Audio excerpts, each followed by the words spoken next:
என்னைக்கு கல்யாணம் முடிச்சு வைக்கமோ அதுக்கு பிறகு நம்ம பையங்க அவனாக ஓன் டிசிஷன் எடுக்கணும். இன்றைக்கி கத்திரிக்காய் குழம்பு வை அப்படின்னு சொல்லணும். அங்கேருந்து கால் பண்ணி, ஏம்மா இன்றைக்கி என்ன குழம்பு வைக்கணும்?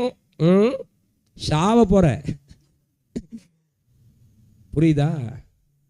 ஏம்மா ஒரு ஃப்ரிட்ஜு வாங்கலான் இருக்கேம்மா, என்ன பிராண்டுமா வாங்கலாம்? அவள் உள்ளே கொண்டு வச்சுருவா. வெடிக்க தெரியாமல் வெடிக்கிற இடத்துலலாம் வெடிச்சிடும், பார்த்துக்க. அது எங்கே வெடிக்குன்னே தெரியாது.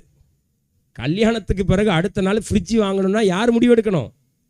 நீங்கள் 2 பேரும் தான் முடிவு எடுக்கணும். உங்களுக்கு என்ன கார் வேணும் நீங்கள் தான் முடிவு எடுக்கணும்.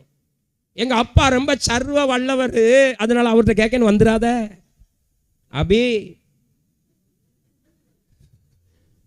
உங்கள் அப்பா வெப்பனாயிருவான் உன் கல்யாணத்துக்கு பிறகு, புரியுதா? கல்யாணத்துக்கு பிறகு பொண்டாட்டி பேச்ச கேளு. அப்பா அம்மாவை மதிச்சிக்க, அப்பா அம்மாவை நேசிச்சிக்க.